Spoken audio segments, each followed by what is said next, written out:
Est-ce que tu es heureux? Est-ce que tu es heureuse? Parce que oui, avant de parler de positivité, il faudra que tu sois en accord avec toi-même. Mais comment savoir si on est heureux? Là, il faudra que tu te poses les bonnes questions. Est-ce qu'aujourd'hui tu es la personne que tu as envie d'être? Comment savoir si on est heureux?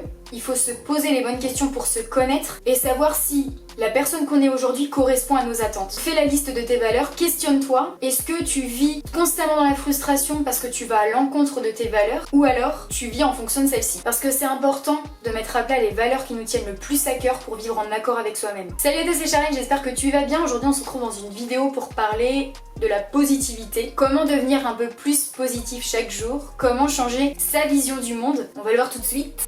Et je t'assure qu'on n'est pas positif, on le devient. Tout dépend de ton éducation et de ton recul par rapport à la vie, par rapport aux événements que tu as pu vivre. Je vais donner un exemple. Par exemple, moi quand j'étais plus jeune, j'étais du genre à être capricieuse, à être impulsive et à m'attarder sur les choses négatives de la vie. Au final ça me pourrissait la vie et j'allais pas bien en fait, j'étais pas au top quoi, j'avais des petits moments de dépression etc. Et ça, on a l'impression que c'est normal, mais quand t'en as trop, c'est à ce moment-là que tu dois te poser les questions. Est-ce que c'est normal que je sois heureuse et qu'après j'ai des petits moments de dépression etc. Je pense qu'à ce moment-là, il faut se remettre en question. J'ai fait un gros travail sur moi-même et j'ai tout remis à plat. Je me suis posé les bonnes questions, je me suis dit mais qu'est-ce que je veux devenir? Qui je veux être?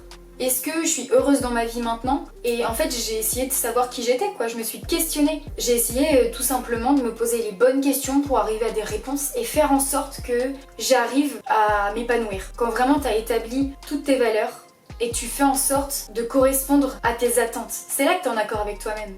Et tout en étant sur cette voie-là, en fait j'ai essayé, et j'essaie toujours d'ailleurs, de voir tout le temps le côté positif des choses. Peu importe ce qui m'arrive, quand il m'arrive des galères, etc. Il nous arrive toujours des galères, c'est normal, on en aura toujours, on va toujours rencontrer des obstacles dans notre vie. Mais il faut pas s'arrêter sur les choses négatives de la vie, parce que ça, non seulement ça sert à rien, parce que ça stresse ton corps, tu te sens pas bien, et en plus de ça, tu perds ton temps. Vaut mieux se focaliser sur les choses positives qui t'arrivent dans ta vie. Et puis essayer, même si c'est un truc horrible qui t'arrive, essayer de relativiser, de te dire, de trouver en fait le bon côté des choses. Et ça c'est hyper compliqué au début, parce que en fait t'es tellement énervé par ce qui t'arrive que c'est compliqué de trouver un point positif. Mais c'est là le travail, c'est là que le travail commence. Tu vas devoir en fait te contrôler et essayer de pas agir au quart de tour, essayer de prendre du recul avant d'agir et de te dire ouais certes il m'est arrivé cette galère là, mais le côté positif c'est que, et il faut absolument que tu trouves un côté positif à ça. Pourquoi on commencerait pas à faire le contraire et se focaliser sur les choses positives qui nous arrivent? Au moins tester, changer de vision et voir quelle est la vision qui nous rend le mieux en fait, dans laquelle on se sent le mieux. Est-ce que je préfère penser négatif ou alors est-ce que je préfère penser positif? Alors après peut-être que tu te dis oui mais moi il m'arrive que des galères, j'ai la poisse, comment veux-tu que je trouve un côté positif là-dedans? Mais justement peut-être que tu vois tout le temps, en fait tu t'es concentré sur ce négatif là, tu crois qu'il t'arrive que des galères, donc en fait ton cerveau inconsciemment il se focalise sur les galères qui t'arrivent dans ta vie et en fait tu repères que le négatif. Donc tu te rends mal en fait, c'est un cercle vicieux et tu t'enfonces dans ton malheur. Vois tes peines comme des leçons et essaie de toujours tirer un côté positif dans tes échecs. Tu verras que c'est un cercle vertueux, car moins tu regardes le négatif, mieux tu te portes, plus zen tu es et moins stressé ton corps est aussi. À chaque fois que tu rates quelque chose, que tu rates un entretien d'embauche, qu'une galère t'arrive, dis-toi qu'il y a toujours mieux ailleurs, que tu trouveras toujours une meilleure situation. Après, donne-toi les moyens d'avoir une meilleure situation. En fait, sers-toi de tes échecs pour te rendre plus fort et pour aller chercher encore un peu plus haut. Et là, c'est obligé, tu peux que te sentir mieux en fait. Parce que ça t'aide à grandir, les échecs t'aident à grandir. Un autre point essentiel, on passe notre temps à être déçus par les gens car on avait des attentes précises de ces personnes-là. Et mon père m'a appris qu'on ne pouvait pas changer les gens. Quand les gens ne veulent pas changer, toi, tu peux rien y faire à ça. Tu peux pas changer les gens. Pose-toi les bonnes questions. Est-ce que ton ami, ton petit ami, tes potes, ta petite copine, ce que tu veux, ton entourage, est-ce que t'aimes ton entourage, les personnes que tu côtoies pour ce qu'elles sont vraiment ou pour ce que tu veux qu'elles soient? Et ma vie a pris tout un sens quand je l'ai compris. Quand j'ai compris qu'en fait on pouvait pas changer les gens. Comme je l'ai dit, tu pourras jamais changer quelqu'un si la personne ne veut pas changer. Ça sert à rien d'avoir des attentes envers quelqu'un parce que la personne n'est pas dans ta tête et elle pourra pratiquement ou elle pourra pas répondre à toutes tes attentes. Donc n'attends rien des gens, n'attends rien des gens. Accepte ce que ta famille, ton entourage, tes amis, ton petit ami, voilà, tes potes te donnent, mais n'attends rien d'eux.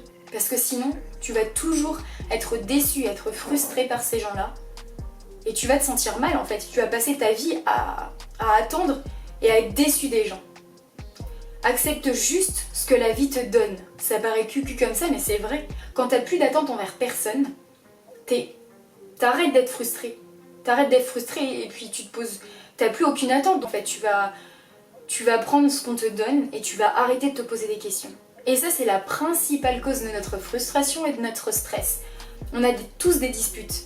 On a tous des disputes et c'est souvent à cause de nos désaccords. Donc il faut accepter l'opinion des autres. On est tous différents. On vit la vie qu'on a envie de mener. Donc si les gens ne sont pas d'accord avec toi, s'ils ont un autre mode de vie, malheureusement, même si toi ça te fait du mal, qu'ils aient un mode de vie destructeur ou alors qu'ils n'agissent pas de la meilleure manière possible, malheureusement tu ne peux rien y faire. S'ils ne te demandent pas des conseils, tu ne peux rien y faire. Donc retiens une chose, n'aie plus d'attente envers personne. Apprends juste à recevoir ce que tes amis, ta famille, ton entourage te donnent. Et là, tu verras que tu seras beaucoup moins frustré. Donc va dans le sens de tes valeurs. Et dis-toi toujours que ce qui t'arrive, c'est toujours pas un hasard, c'est pour te faire avancer. Les galères qui nous arrivent, les obstacles, c'est fait pour nous faire avancer. Donc vois le côté positif. Retiens ça. Toujours voir le côté positif de ce qui nous arrive. S'il nous arrive une galère, vois le côté positif, c'est que c'était pas fait pour toi. Et donc ça veut dire qu'il y a meilleur autre part. Je dis pas d'abandonner et de baisser les bras et d'arrêter. Non, continue et essaie d'aller plus haut. Toujours. Et forcément t'arriveras à tes rêves, c'est obligé. Parce que tu feras tout pour y arriver. Il n'y a rien de mieux que de croire en ses rêves pour y arriver. Une fois que tu adopteras cette vision de la vie, tu verras qu'il est 1000 fois mieux de se tourner vers le positif que passer sa vie à se morfondre et de vivre à contre-courant de ce qui nous tient vraiment à cœur. C'est la fin de cette vidéo, j'espère que tu as aimé. Si c'est le cas et que tu t'es reconnu dans ce que je t'ai dit, je t'invite à mettre un pouce vers le haut. Si t'es pas abonné, c'est le moment et tu peux aussi me rejoindre sur Instagram, je te mets le lien juste ici. N'hésite pas à me partager tes valeurs dans les commentaires, ça me ferait plaisir de les lire. On se retrouve dans une prochaine vidéo, d'ici là prends soin de toi, c'est le plus important. Ciao!